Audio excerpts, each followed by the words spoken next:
Good day, everybody. My name is Kendrick. Thank you for taking the time to attend the Cybersecurity General Awareness Training. Now, some of the agendas that we'll be covering today. Firstly, I will go through the cybersecurity landscape, followed by some recent case studies.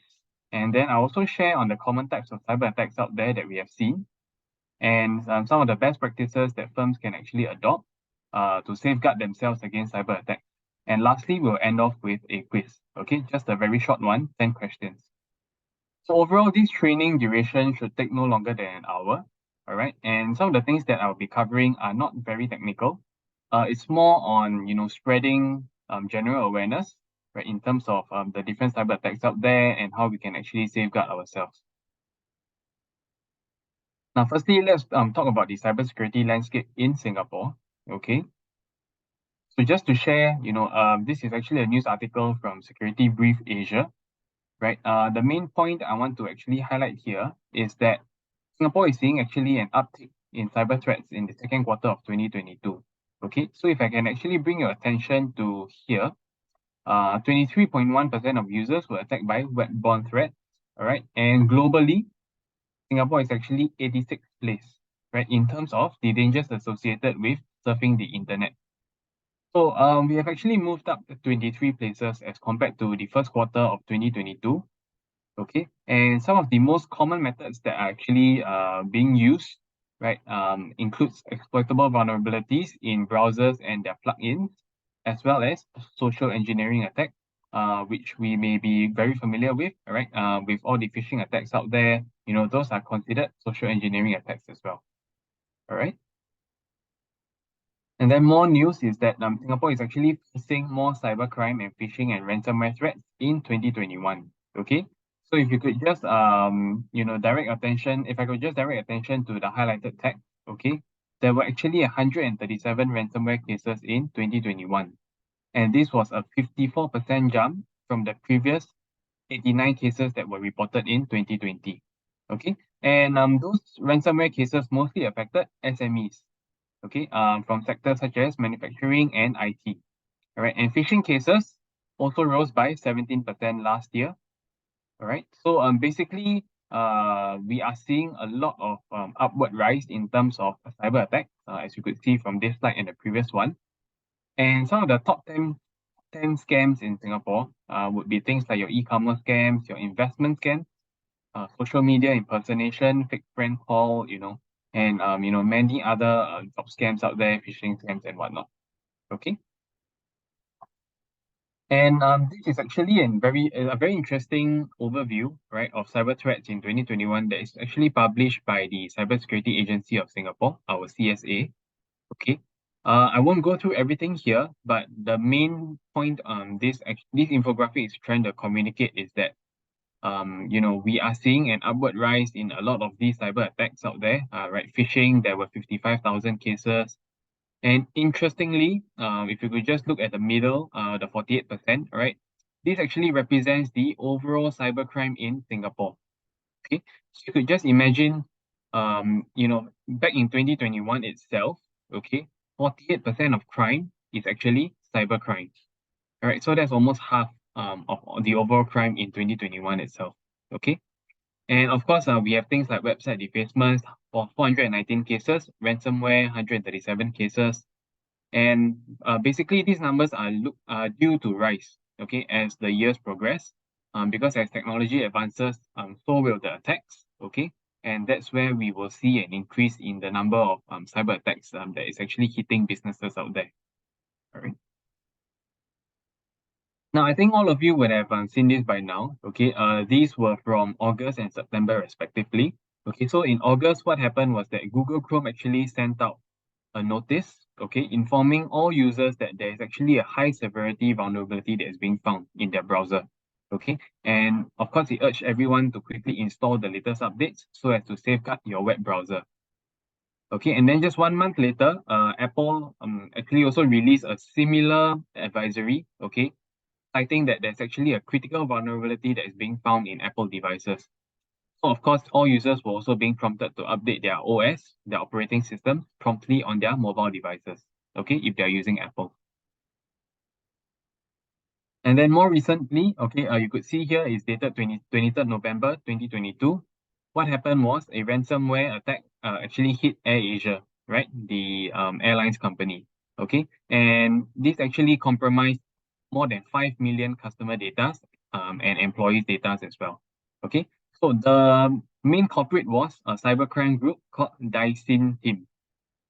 Okay, so what they did was they actually encrypted, 5 million customers and employees' data belonging to AirAsia. Okay, and they have actually also leaked out some confidential information. Okay. Um, Next we have Farrer Park as well, Farrer Park Hospital. Okay, recently they were fined $58,000 over data breach affecting medical information of 2,000 people. Okay, so what happened in this case was that a total of 9,000 emails, okay, had been automatically forwarded from two Farrer Park Hospital employees' Microsoft Office 365 work email accounts to a third-party email address. Okay, so these emails, right, quite a large number of them had been automatically forwarded. Okay, further investigations actually confirmed that the email accounts had been configured to automatically forward all incoming mails to the third party. Okay, so probably this was just some configuration that they set as part of their business requirements. Okay, but little did they know that, a lot of emails are actually being automatically forwarded without even their knowledge. Okay, and these requests actually contain personal data, right? Things like their medical treatments, their names, genders, their NRIC number, passport details, contact numbers, and also medical information. Okay. And the medical information actually included health conditions, diagnosis, medical history, and medical report. All right. So it's pretty sensitive. It's pretty personal in terms of data that's being compromised. All right. Now, Starbucks, I'm not sure how many of you are actually being hit by this, right? Starbucks recently was also being hit by a data breach involving customers' names, emails, and mobile numbers. Microsoft, nothing new, right? Being a service provider, every year definitely they are bound to be hit by one or two cyber attacks. Carousel, right? For those of you who are on this platform, I myself included, we are actually being hit by a security breach, okay, and about 2 million user accounts were being affected. So what Carousel did after this data breach was that they actually sent out an email, okay, to all users informing them that you have been hit by a security breach, okay, but do not worry, the data that's actually being compromised are only your email address and your phone numbers. Okay. But nevertheless, I mean, a data breach is still a data breach. Okay. So it'll be interesting to see, you know, um, what will be the financial penalties or what will be the repercussions on Carousel and all these other businesses. Okay. So the point that I'm trying to drive across here is that it doesn't matter what industry you are in, right? You can be in the airlines industry, AirAsia, right? You could be, F&B, Starbucks, service provider like Microsoft, or you could even be like a retail, like a platform, right? E-commerce. Okay, it doesn't matter what industry you're in, as long as you are using anything digital, as long as you have a system, definitely you will be exploitable to cyber attacks. Okay, which is the reason why it's important for us to actually understand how does security actually get compromised in the first place. Okay, so we have actually broadly categorized them into three main categories. First one being the people, second one being process, and the third one being technology. Okay, so let's talk about people first. In terms of the people element, okay, we have things like social engineering, whereby someone will probably act as a legitimate entity or legitimate person, okay, so as to trick the other victim, okay, into giving or divulging confidential or sensitive information about themselves. Okay, so this is what we call the exploitation of human trust. Okay, because sometimes humans can be overly trusting. We may be careless sometimes as well, right? We sometimes trust our friends' emails too easily. Sometimes we trust our colleagues' email too easily, but little did we know that there is someone impersonating as our friends or colleagues. Okay, and this makes people very difficult to protect against. Okay, because sometimes, like I mentioned, being overly trusting may lead to some of these security exploitations as well. Okay. Now, when we talk about the process, okay, we are actually talking about management process, or rather security loopholes that can be exploited by cyber attacks. Okay, so these can be processes within your organization. Okay, that if you don't review them properly, right? If processes are not adequate, if processes are not secured, okay, it may actually lead to security vulnerabilities, okay, and exploitable weaknesses. So there's weaknesses in the process itself. And lastly, we have the technology element. So this mainly pertains to people with very good technological expertise or technology know-how, okay, whereby the more experienced they are, the more well-equipped they are in terms of technological knowledge, okay, the more they are bound to abuse technology, okay. Not saying that everyone who is very tech savvy will abuse technology, but there are bound to be groups of people out there, right, who will actually look to abuse this technological know-how. All right, so these are the three main elements: the people, the process, and the technology.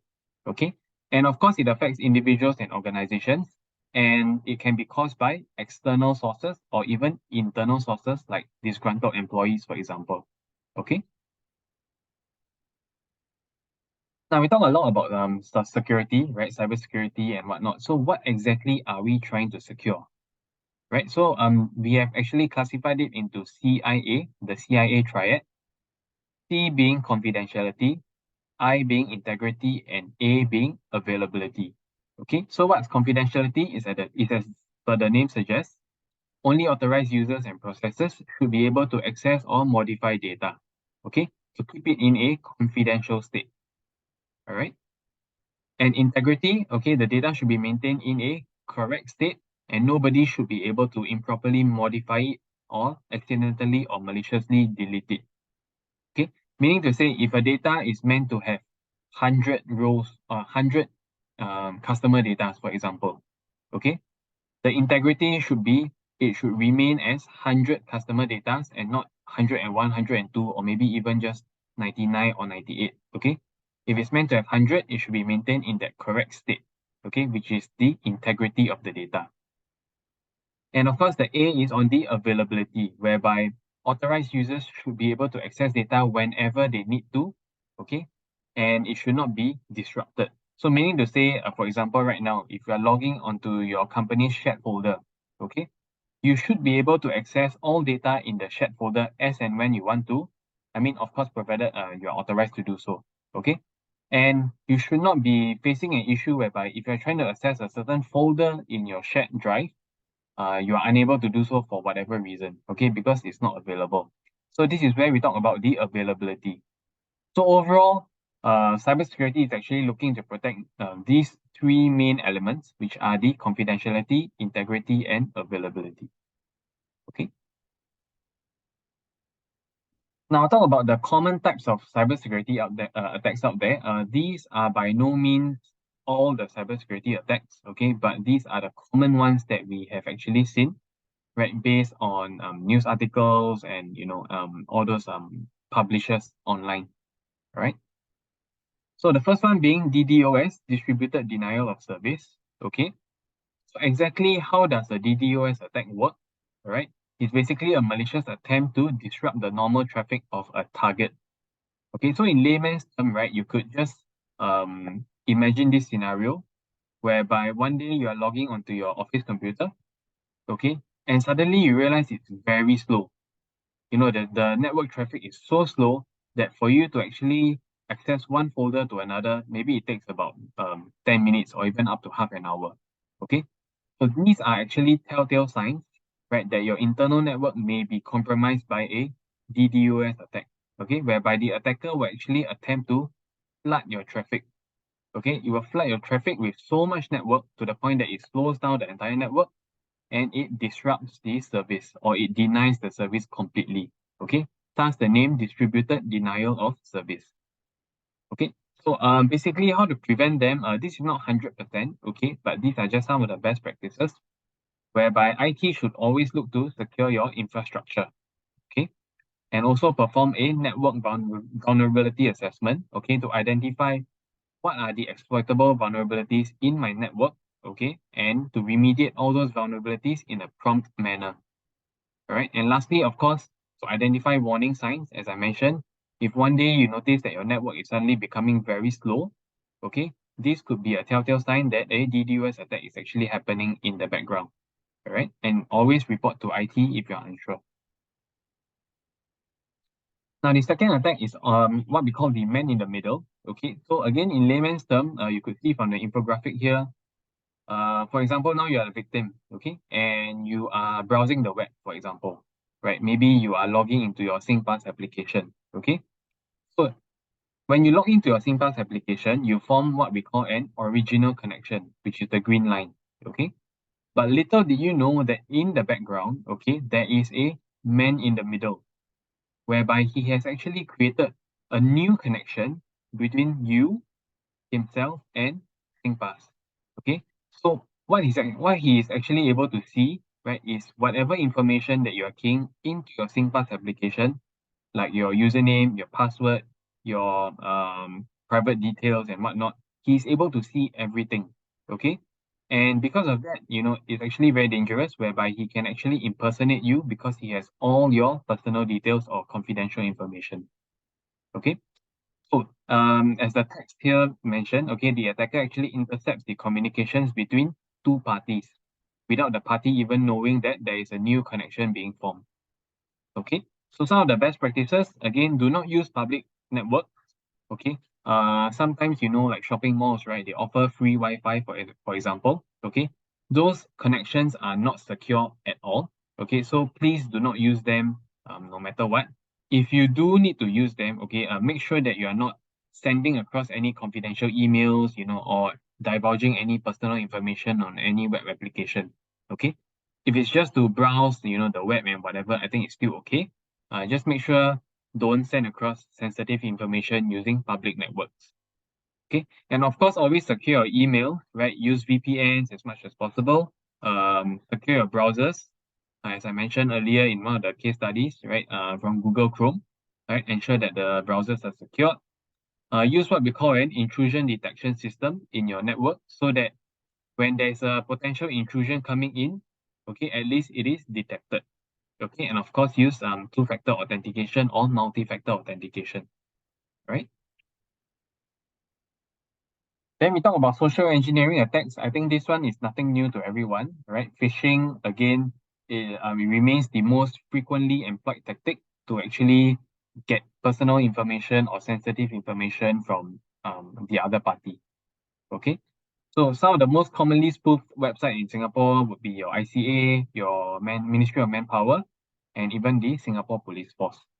Okay, so how to spot the signs of phishing? All right, first one from the top: unexpected messages, emails, spelling, or grammatical errors. Okay, so this is usually true when we receive a phishing email. Okay, if we are not expecting anything from FedEx, if you did not order anything from FedEx, for example, and suddenly one day you receive this email from FedEx, okay, definitely, something is wrong, something is amiss, because if I didn't order anything, why am I receiving an email in the first place? Okay, and usually there will be mismatch or misleading information if you look at the subject.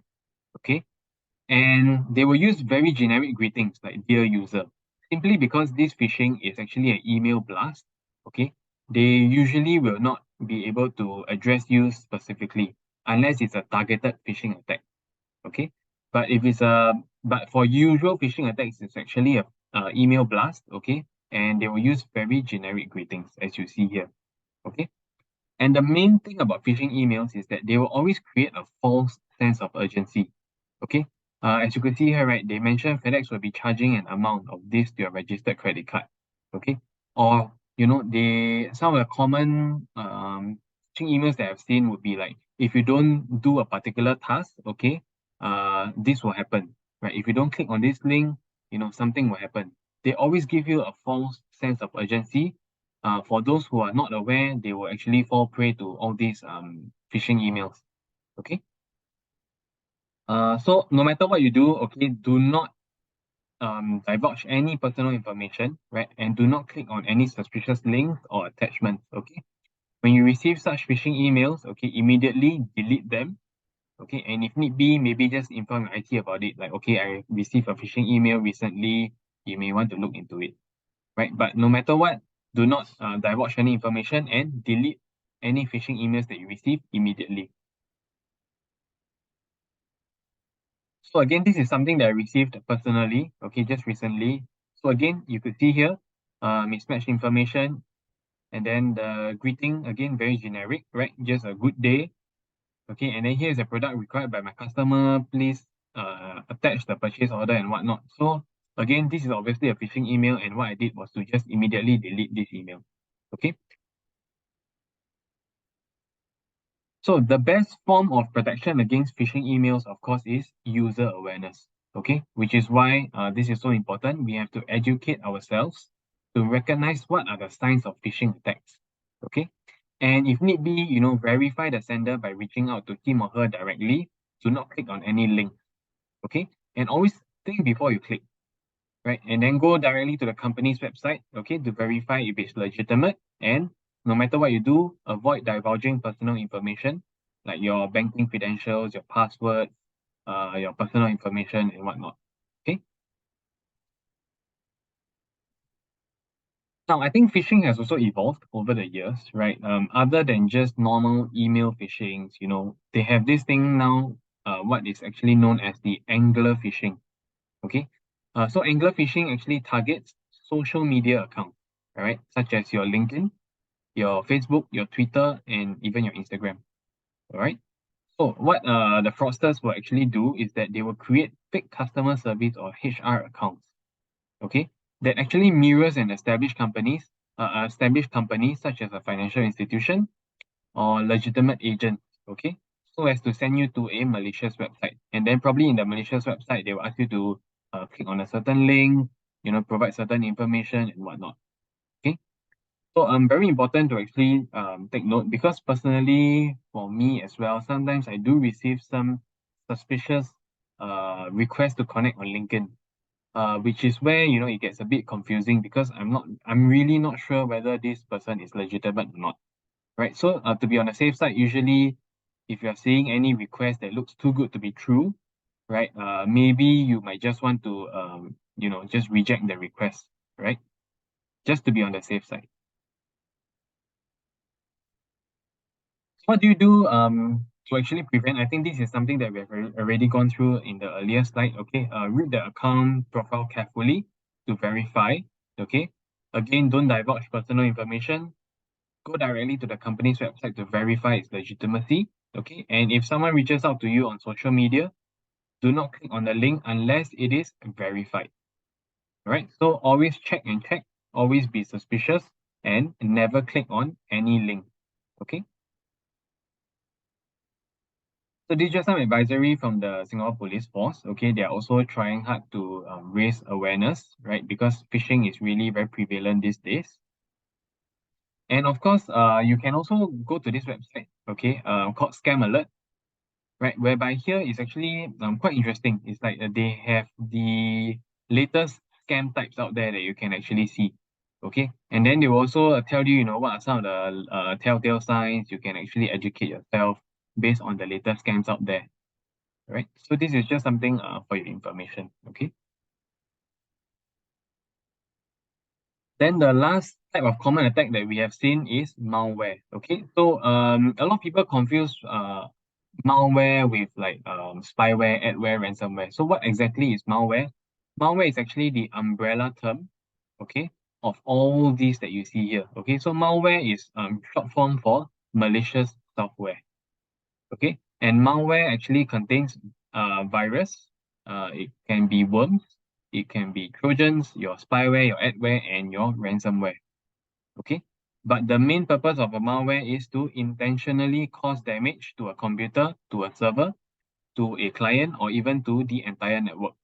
Okay, and for the purposes of this training, all right, I will be talking specifically on ransomware. Okay. So, some of the case studies for ransomware, I'm sure Audio House, all of you would have heard of by now. Okay, Audio House is basically a electronics company. Okay, selling household appliances and whatnot. All right, and what happened to them was they were actually being slapped a financial penalty of $10,000. Okay, for failing to put in place reasonable security arrangements to protect the personal data from a ransomware attack. All right, and of course, upon further investigation by the Personal Data Protection Commission, okay, they concluded that Audio House actually failed to conduct any periodic security reviews. Okay, And of course, there are also no clear business requirements like contractual stipulations, specifying that Audio House was actually relying on their third-party vendor, okay, to recommend or implement security arrangements. So basically, there is no clear roles and responsibilities being defined, okay. Audio House assumed that the vendor would do it. The vendor assumed that Audio House themselves would do it, right? So, I mean, each other assume that they will do something, but end up none of them did anything, right? And probably that's what resulted in the ransomware attack as well, because there's no clear arrangements in place to protect personal data in its possession. Okay. And then of course, the government is also aware, okay, of the rising threat, from ransomware. Okay, ransomware has basically become a growing concern for businesses in Singapore, okay, with the cases rising by 54%. So what the government has actually done is that they have actually set up a task force, okay, in early 2022, whereby the task force actually includes entities from the CSA, okay, our Cybersecurity Agency of Singapore, the IMDA, the Infocom Media Development Authority, and of course the MAS, okay, and the Singapore Armed Forces and Singapore Police Force, okay. But as much as the government is actually trying to help businesses to tackle ransomware, I think also businesses individually have their own responsibilities to make sure that they have the proper, they practice proper cybersecurity hygiene. Okay, they have the proper security arrangements to protect data that is in their possession. Okay, what should you do if one day you find yourself being a target of ransomware? Okay, first and foremost, of course, do not pay the ransom. Okay, for the obvious fact that it doesn't mean that if you pay the ransom, the attacker will actually return you 100% of the data, right? Or even if they may not even return you the data at all, even after paying the ransom, right? And these ransoms are usually not cheap, and it comes in a form of cryptocurrency usually. Okay. And of course, if you're affected by ransomware as well, do disconnect the infected computer from network access, okay, so as to prevent the spread. Okay, you can actually also identify the variant of the ransomware, right? You could visit these two websites. It's called No More Ransom website and ID Ransom website. So these two websites actually will give you some background on some of the common ransomware attacks out there, so that you can actually identify the variant of the ransomware, and they may also provide some useful remediation methods on how you can remediate this current ransomware that you are facing. Okay. Of course, also perform system data restoration, do a clean installation, okay, upon backing up your data and whatnot, all right? Make a police report if necessary, okay? Always update your software regularly and always back up your data regularly as well, okay? So, speaking of backup, I recently spoke to a client, right? His company, unfortunately, was also a subject of ransomware attack, okay? And what happened was that I actually asked him, so what happened to your backup? Like, if you're hit by ransomware, you disconnect the computer, then you can just do a backup, right? So he mentioned that unfortunately his backup was also encrypted together with the main data itself. Okay.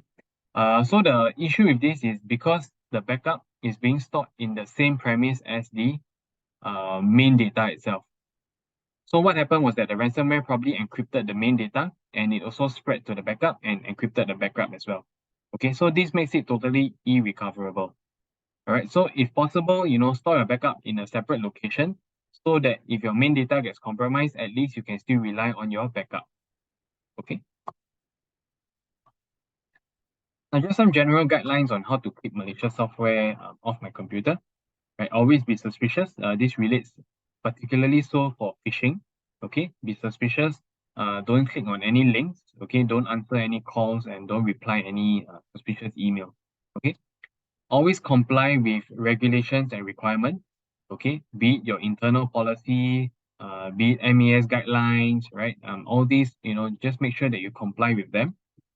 Of course, don't disable or tamper with antivirus software.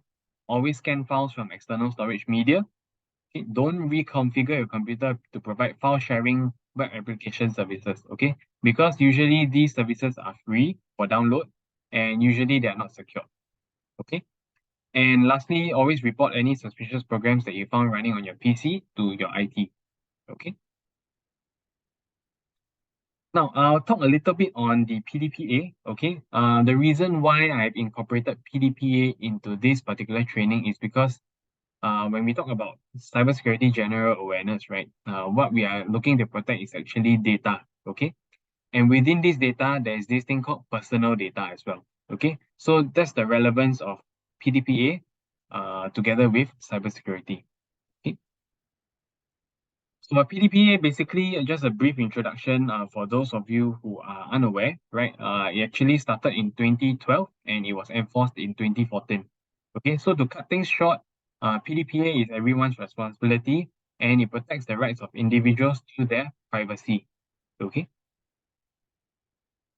and of course, with every regulation out there will always be news articles. Okay, so My Republic, the telco, a new telco in Singapore, recently they were actually hit right, with a data breach. Okay, and what happened during this data breach was that nearly 80,000 customers' information were being accessed.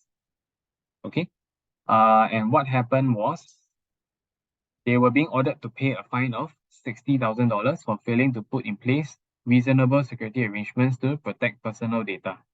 Okay, so hopefully none of you are hit, right? But if you are, then I hope that nothing too confidential has been exposed, or rather there has been minimal or no impact to you as well. Okay.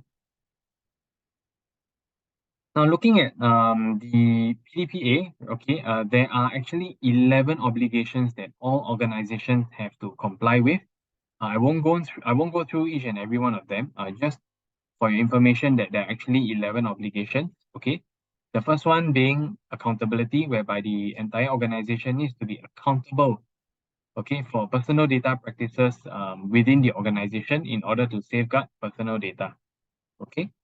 Then we look at the green column, whereby we have to notify individuals, we have to seek consent from them, and we have to notify them of the purpose that we are collecting their personal data for. Okay, and then the middle column, whereby we talk about the care of personal data, we have to make sure that data that we collect is accurate, make sure that it's adequately protected, right? Make sure that we retain them, as and when necessary and not longer than necessary. Also, when we are transferring personal data outside of Singapore, do we actually check that the country that we are transferring the personal data to has a similar standard to the PDPA? Okay, so these are things that you have to consider as well. And lastly, in the blue column, individuals have their right to actually access and correct personal data that the organization keeps. Okay, so like for instance, now if I have a change in my home address, okay, it is my right as an individual to actually approach my HR and tell them, hey, I wish to correct my personal information. Okay, and it is the right of an individual as myself to actually have access to my personal data and correct them as and when necessary. Okay. And the 10th obligation, it was recently introduced last year, February. Okay, it's on data breach notification. I'll touch on this in a little bit. And the last obligation being data portability, it is not enforced at the moment. Okay, it probably sometime in 2023, we will see this data portability obligation being enforced. So just for information, with effect from 1st October 2022, right, there are actually higher fines being imposed by the PDPC. Okay, financial penalties for non-compliance with the PDPA will be increased up to 10% of the annual turnover of an organization, or 1 million, whichever is the higher amount. Okay. So assuming now, if your company's annual turnover is 20,000, okay, 10% of that would be 2 million.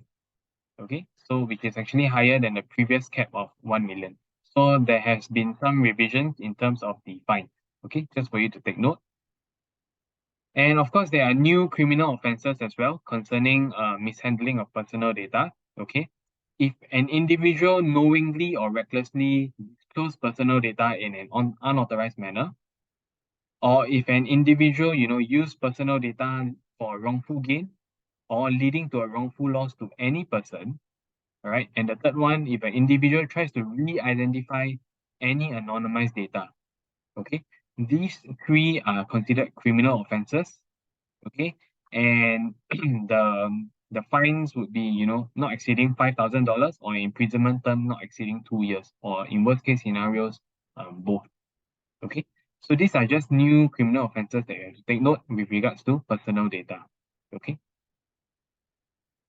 Now, the data breach notification, as I previously discussed, okay, is a relatively new obligation that was enforced in February 2021.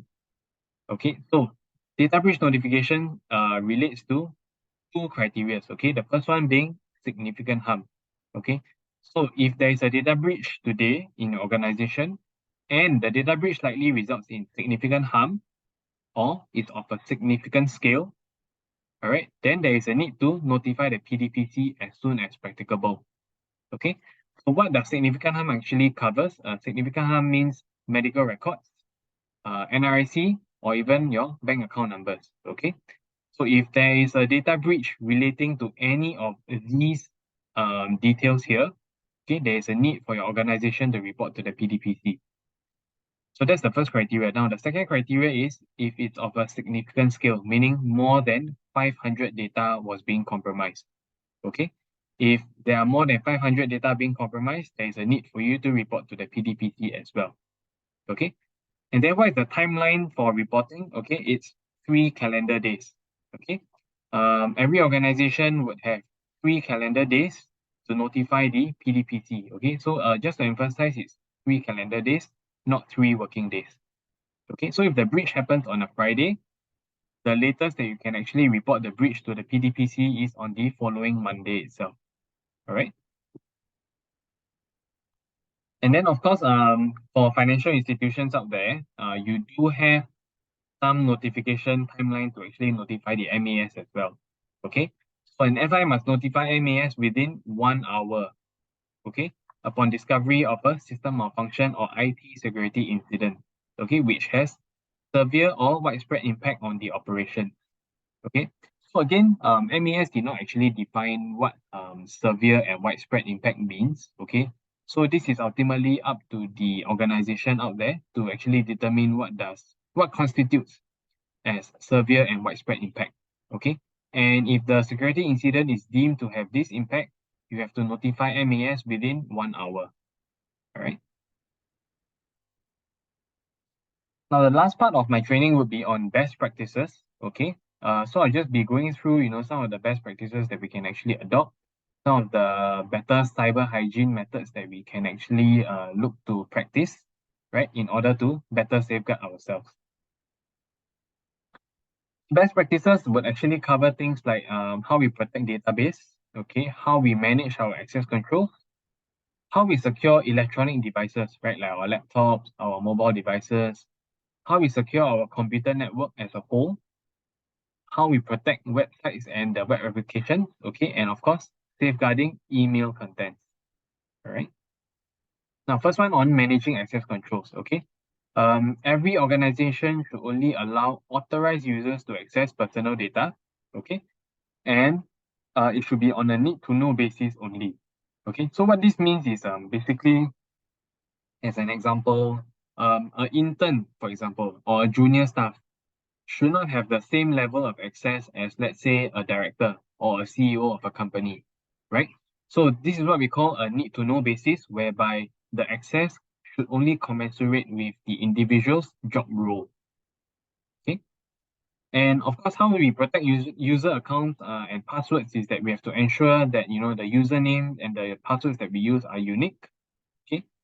There should also be regular enforcement on password change, like maybe once every 3 months, for example. Okay. There should also be enforcement on the login attempts. Okay. Like maybe 5 or even 10. If there are 5 or 10 failed login attempts, the accounts will be locked out, and IT will actually have to manually override it. Okay. And of course, you have to hide your password, when you're keying it, as you could see from the animation here, okay? This is to basically prevent what we call shoulder surfing, okay? Whereby someone could be standing behind you as you are keying your password, and if it's actually not hidden, they can actually see your entire password there while you're actually keying in, okay? And of course, we have to also always cancel user access promptly or revoke user access promptly, okay? So this pertains mostly to resigned employees or those who are on a transfer basis, okay? Whereby if an access is no longer required or no longer in use, always delete them as soon as possible, okay? Then we talk about using weak passwords. Okay, so so you could see in this day and age, right? It is still very alarming to see that people out there, or rather organizations out there, are still using, passwords such as a string of numbers like 1, 2, 3, 4, 5, 6. Yeah, so you could see from this news article here by Straits Times, it is 2021, and the number one password used globally is still 1, 2, 3, 4, 5, 6. Right? And this password has already been in use for the past 10 years. Right? This particular string of numbers is one of the most commonly used passwords for the past 10 years.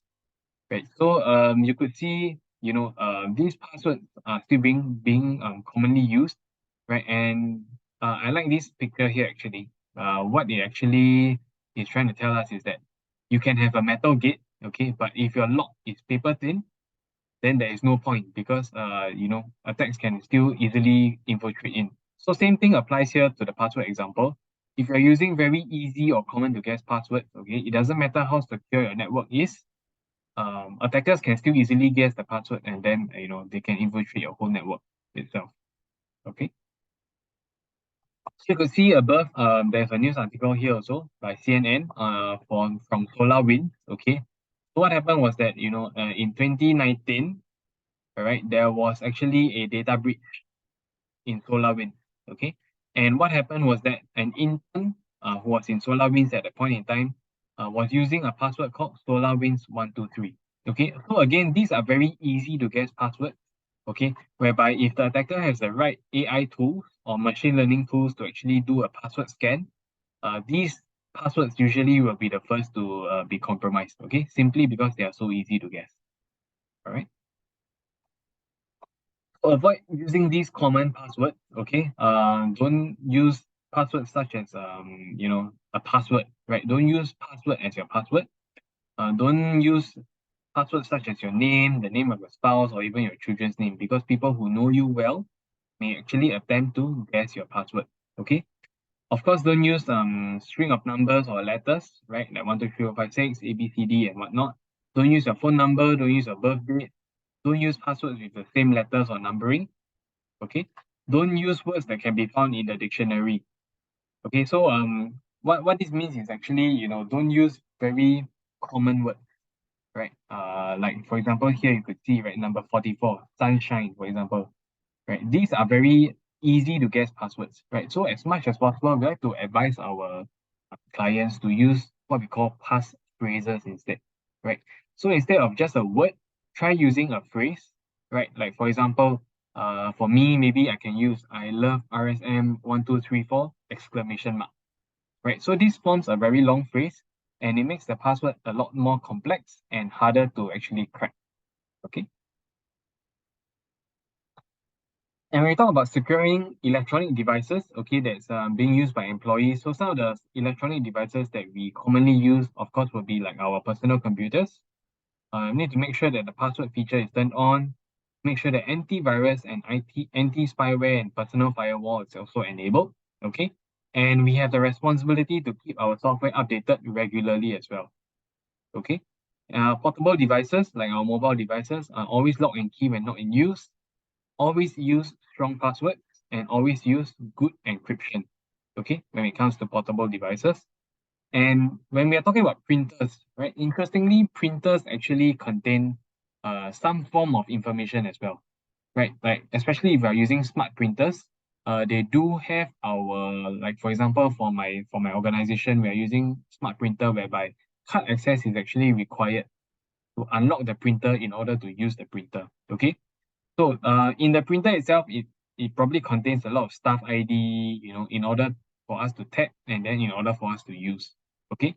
So printers, if it's like for example, after 10 years, the printer is no longer needed or if it's no longer deemed to be usable, okay, before you destroy these smart devices or these smart machines, right, always make sure that you have already wiped out all information that's residing in the printer before you destroy the printer. Okay, this to make sure that there are no remnants of information that might be potentially recoverable even after destruction of the machine. Okay, and when we talk about printouts, all right, we should always destroy uncollected printouts. Okay, that contains personal data or sensitive business data, right? And of course, information classification is another important thing, which I will talk about in a little bit. So safely disposed personal data, I think I've touched on this previously. When we talk about hardware, right? Make sure we do the proper disposal, okay? Such as physical destruction, okay? Whereby, for example, if we are destroying any hardware, make sure that we do so via crushing, drilling, and we are talking about, hard paper documents, hard copy documents. Make sure we shred them, okay? Rather than, just tearing into halves or tearing into quarters, always practice shredding simply because it's harder for the attacker to piece back the information. Okay. And of course, do take note also in the event where work devices are misplaced, right? Like for those organizations who enable bring your own device (BYOD), and if your mobile device somehow has been misplaced or you lose it somewhere, inform your IT immediately so that they can perform a remote wipe, okay, to prevent unauthorized access to the misplaced mobile device, for example. All right. Now, this is just a very interesting infographic from the PDPC. Okay. Here it actually highlights three main areas of data leakage. Okay. First one being emails. Of course, we have touched on this quite a bit already. All right. Always check your emails. Always check the recipient. Okay. Always protect your attachment, right? Especially if it contains sensitive or personal information. Always protect your email attachments with a password. Okay. Jigsaw puzzles in your bin. What this means is, technically, if you don't shred your documents, right, people can actually retrieve the documents and piece them back together if it's not shredded. Okay. That's why it's termed as jigsaw puzzles. Okay. So always shred any hard copy documents that you may no longer need. Okay. Especially if it contains sensitive information. And for those who are still, using mails, like physical mails, always also check your intended recipient, check the content in the mail itself, okay? Because usually when the mail is out, there's no turning back, basically. All right. And you could see the two text boxes here, all right? Also, just be careful because the walls have ears, all right? Don't discuss confidential information in public areas such as your restrooms, the toilets, the canteens, or the food courts, or even the smoking areas, for example, okay? Because you never know who is actually eavesdropping on your conversation, okay? And then there's something called the clean desk policy, right? Whereby computer screens should always be locked, okay? Even when it's unattended. Like, for example, if you're going to a restroom, if you're going for a lunch break, always lock your computer screens, okay? And any hard copy, confidential, or sensitive information must be removed from the desk, okay? Laptops, again, should be locked at the end of the day into a drawer, right? Don't write passwords on sticky notes, okay? And then leave them in an accessible location. I think that's obvious. Okay, and ensure no security devices like your staff card or your staff access token and whatnot. Don't leave them lying around the desk as well. Okay. Now, information classification. So this basically means that information retains its classification even when it's printed, right? So assuming now you have a document of personal information and it is classified as confidential in soft copy. Okay. Now, when you print out that piece of document, okay, it should retain its classification as confidential, even when it's printed. Okay. So meaning to say, if you have printed it out, you should treat it in a way that a confidential document is supposed to be treated. Meaning to say, it should not be lying around, it should be properly locked, okay, it should be properly filed, and when no longer needed, it should properly be shredded. Okay. So that's basically what it means that information is actually retains its classification even when it's printed and do not leave them in public areas unattended. Okay. Now, this picture, usually we'll do a quiz, not a quiz, or rather, like a Q&A session, right? Basically, we'll get the audience to guess, what is so wrong with this picture here, right? Even though, it may seem a bit outdated, but nonetheless, I'm sure, it's still pretty relatable in one way or another. Okay. So maybe you could just take, your own time just look through what are some of the things that you could see here that is wrong, in this image. Okay. And in the interest of time, I will actually review some of the answers which are here. Okay. I'll go in a clockwise manner. The first one being the laptop bag, is being left unattended. That's number one. Number two, remember the jigsaw puzzles in your bin, right? If you do not shred your documents, usually this is how it will look like. Okay, and usually if the documents are just being torn in halves, it can be pieced back together. And then number three, is on two issues. The first one is the computer screen is not locked. That's number one. The second issue is that it could be a sticky note here that has your password written on it. Okay. And then number four, mobile device. Okay. Basically this is being left unattended, and also printed information. You could see here from the printer, something has been printed out, but it's being left unattended. And then number five, project code name, right? If you have something called a project code name, or if you have any passwords, for example, do not write them on whiteboards and then just leave them as it is, right? If there is a need for you to write them down, when it's no longer needed, quickly erase them. Don't just leave them, for public viewing like that, right? And then number six, again, we talk about unintended documents. Number seven is on the lock and key. Okay, so it's good that this particular person actually store his documents in a drawer. Okay, but it defeats the purpose. If you are just going to leave your key there, right, together with the drawer itself. All right, and then number eight, of course, the drawer is not closed. It's just partially closed, and then this is where information may also leak out. All right. How do we protect database? Okay, basically we are protecting data at rest, data in transit, and data in use. Okay, so how do we usually protect them is that we have to ensure that data that's not being accessed, we adequately store them, in a protected medium, right? Like for example, in our server room, or if we are subscribing to any cloud service providers, these guys will be the ones to actually ensure that data that we are not using are actually properly protected. Okay. And then data in transit are basically data that is moving through emails, or any collaborative tool. Okay. Of course, how to protect these would be, by using VPN. Okay. Because VPN basically is a more secure channel as opposed to a public Wi-Fi network, for example. Okay. And of course, data in use is when it's basically referring to the data that we are currently using.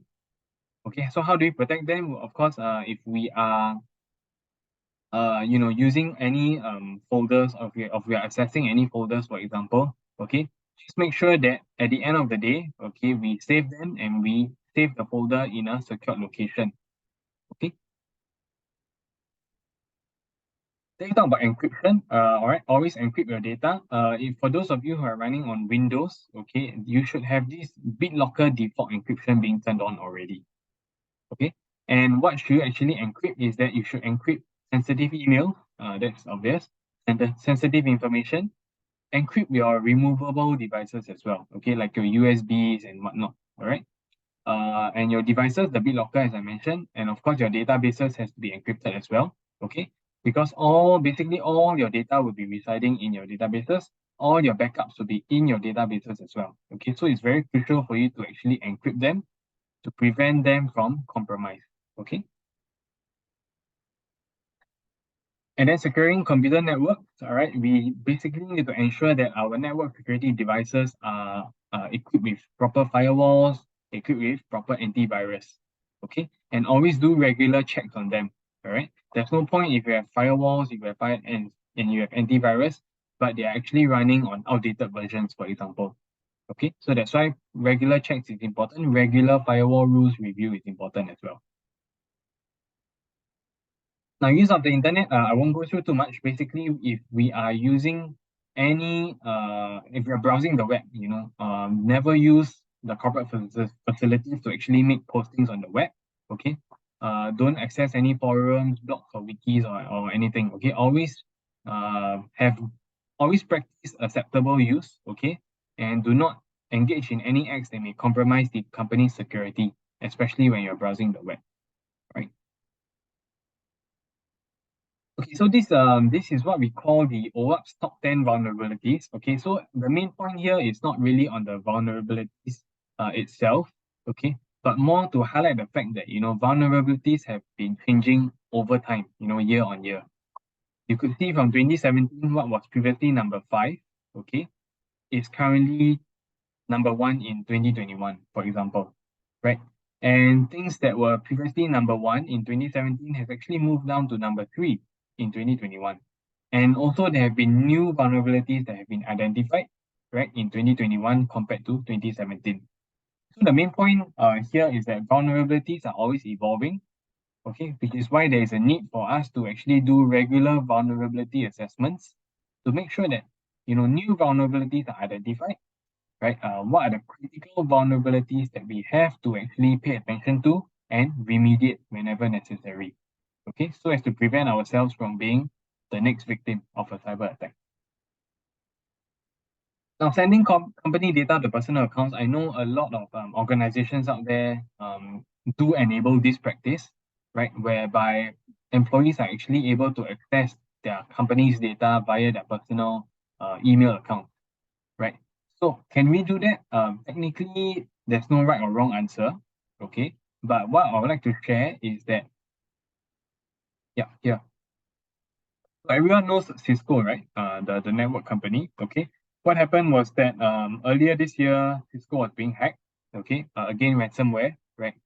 Ransomware gang claims that it has 2.8 gigabyte of data from Cisco, okay? And what's more interesting is that Cisco said the initial access vector was through the successful phishing of an employee's personal Google account, okay? And through this personal Google account, the attack can actually lead to the compromise of credentials because they were able to access to Cisco's VPN network. Okay, so again, just want to highlight, there are certain risks involved, right, when you enable such practice for employees to actually access, companies' email, companies' personal information or companies' data using their personal email account. Okay, some of the consequences of a data breach, of course, will be breach of contract, loss of IP, breach of data protection regulations, and subsequently it will lead to heavy fines imposed by the regulators or clients. Okay. So that's why those who practice BYOD, right, for organizations who have this practice in place, just make sure that you regularly update the OS and application, review the permissions, okay, only download apps from trusted sources, right? And then, of course, the device protection itself is very important in terms of passwords and encryptions and everything, okay? Prevent business apps from sharing data with personal apps as much as possible, okay?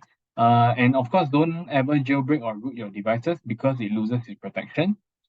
Enable remote data wipe, right? This is important because in the event if you lose your mobile device, at least, there is an option for you to do a remote data wipe to prevent any unauthorized data access, okay? And if there's a need to actually discard the mobile device, all right, always perform a factory reset first before doing so. Okay. Now, how to safeguard email content? This is something I think we have talked on a little bit, but I will emphasize a little bit more, all right?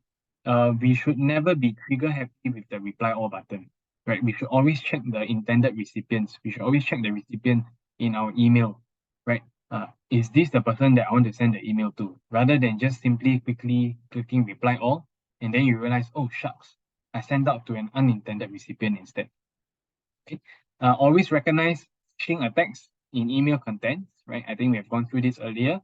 As much as possible, don't send personal and financial information via email, right? But if there is a need to, okay, just make sure that the email attachment itself is password protected, right? And also, if you have such password protected attachments, right, make sure that the password is sent in a different medium or a different email, okay, from the attachment itself, okay?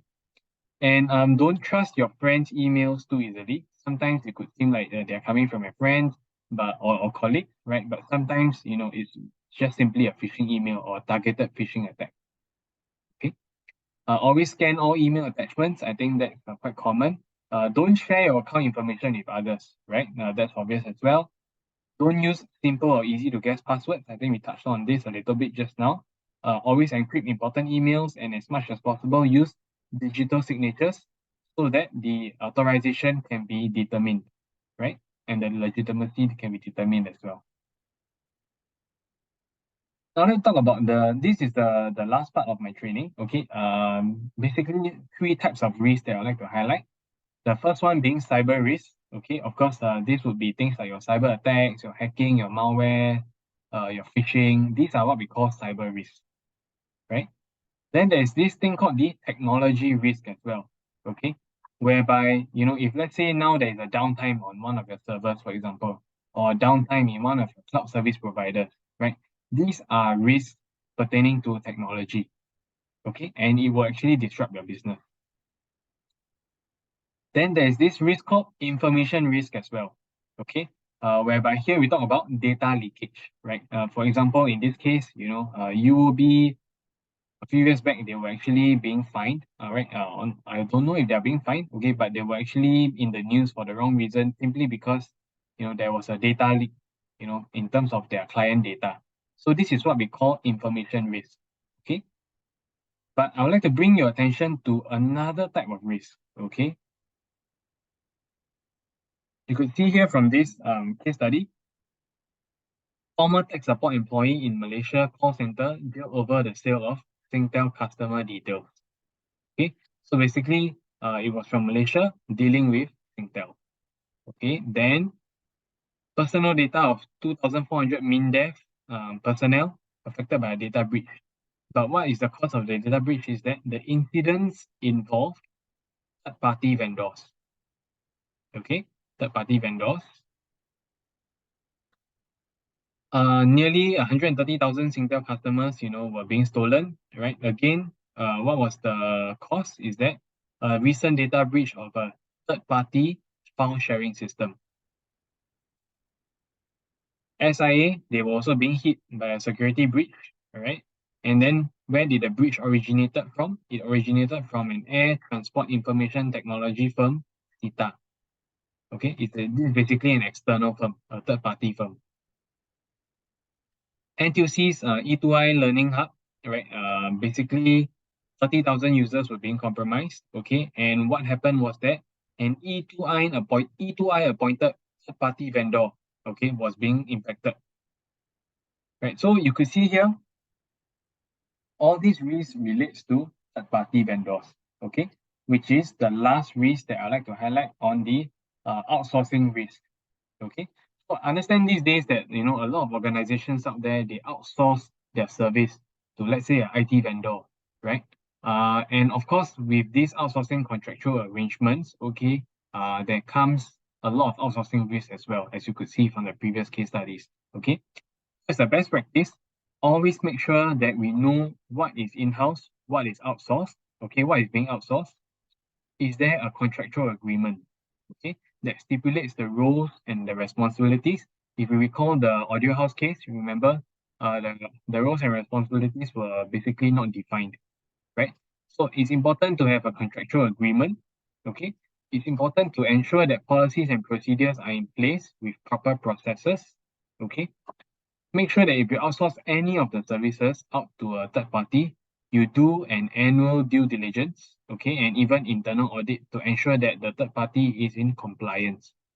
Okay, and of course, we should always review and track the service level of the third party vendors, or service providers, just to make sure that they are on the right track and they don't deviate from any stipulated service agreements. All right. So we can always outsource the function, okay, but not the accountability. All right. So as much as you can outsource your IT and whatever, ultimately the responsibility and the accountability still falls within your organization itself. Okay. So just something to bear in mind in terms of outsourcing risk. Right.